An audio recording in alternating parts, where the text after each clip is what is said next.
sorry. I'll But have to ask. first of all, let me start by saying we've been flying for 2 days, so we're a bit tired. So no difficult questions, okay? No difficult Okay. question at all, Brian. I've got few questions from the press which I'll be asking you and you Yeah. can answer them on behalf of them. So first of all, thank you for coming down. We appreciate you giving us some time for NPL and it's a great advertisement for sports in Nepal. Thank you so much for that. The first question that came from the press is what brings you to Kathmandu and NPL and how did this happen? First of all, it's been a sort of a dream of mine.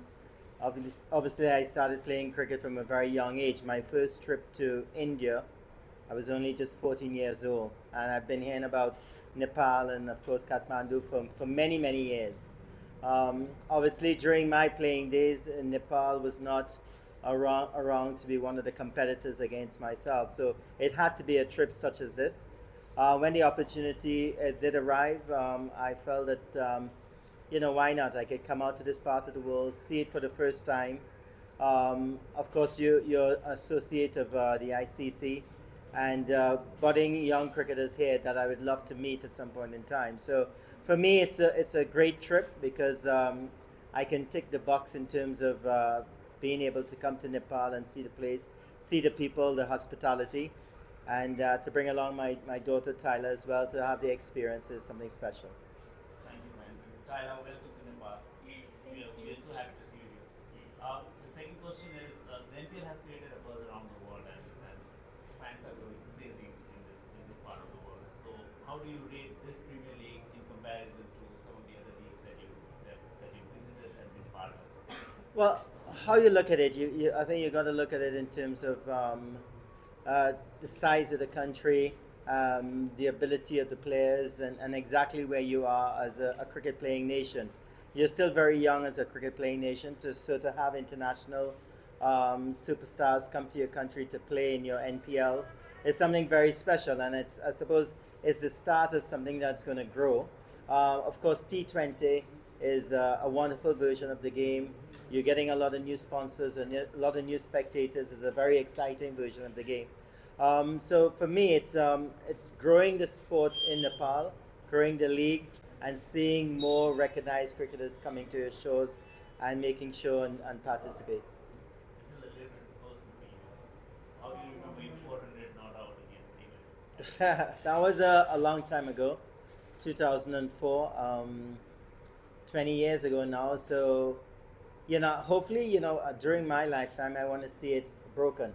And I believe with the advent of T20 cricket and how aggressive and attacking young players are, I think that you're going to see someone passing that score at some point in time. That was a very special moment in my life. Regaining the world record after losing it some 6 months before that. So, but records are made to be broken, and I've said it in the past. I'd love to play. I would have loved to play with a more successful West Indies team. I would give my records just to have played on a team that was, winning a lot more when I played. That was exactly how I heard from the another great Sachin when he was here. He also wanted to be a more successful more successful team, part of a more successful team than having that many records. I mean, again, it relates to the records. That's not the only record that you hold. You hold several many. So how does it feel to be a maestro? You know what? As a little kid, I grew up in a family of 11.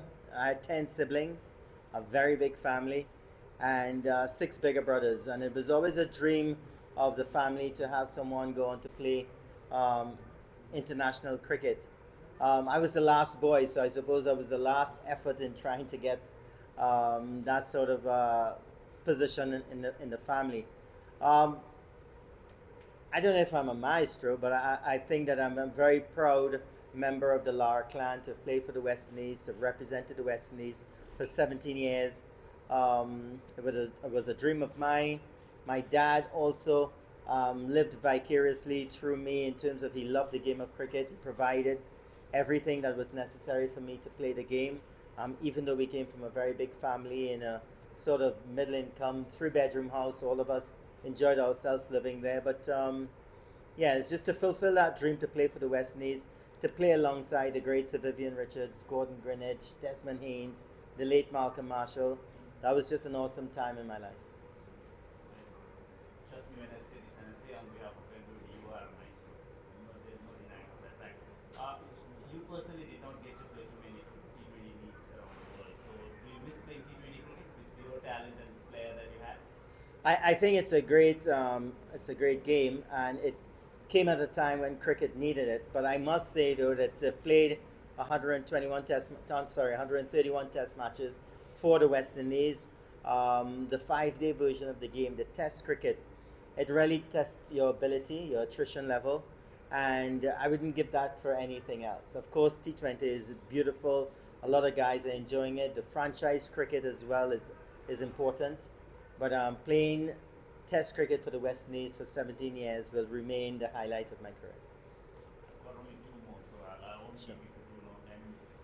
And I'm not sure how true the question is, gentlemen, because you said that you voted the second scariest batsman in the world. I believe he was the first.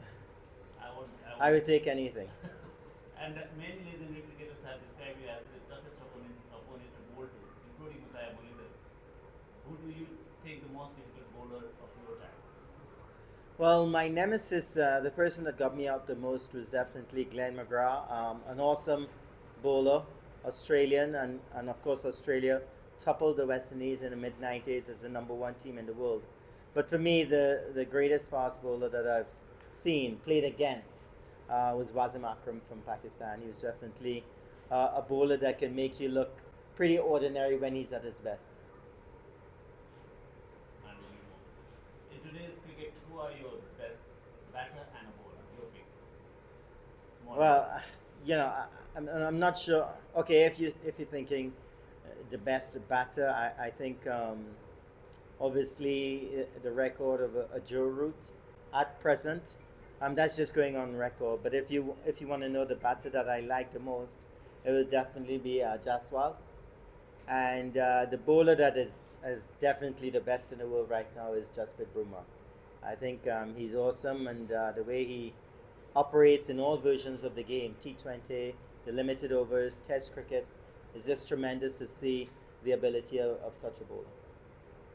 Before I ask for the final question of your advice for the aspiring cricketers, let me take this moment of honor as the only living Nepalese maybe who has got the privilege and honor to shake hands with two legends, Sachin and yourself. Thank you for coming down, and it's a great honor to have you, sir. On behalf of Cricket Association of Nepal, we cannot thank you enough for your presence here. And just final word of your advice for the aspiring cricketers, and then we take off. Thank you. Well, I think one thing I can say there is that if you have a dream, it doesn't necessarily have to be just in cricket. It could be in other sports. It could be in academics. I think it's very important to follow your dreams. I think it's very important to understand that along the way you're going to have a lot of stumbling blocks. You're going to face hurdles. You may even face failures. But that's what brings out the best in you. And any young cricketer want to make it, you would have to understand that how to deal with failures. I think for me, that sort of made me a lot stronger. So I would urge any young sports person, male or female, to stick with it, work hard, and I can tell you one thing, success loves somebody that works hard. And the discipline and dedication is very important. Thank you. Thank you.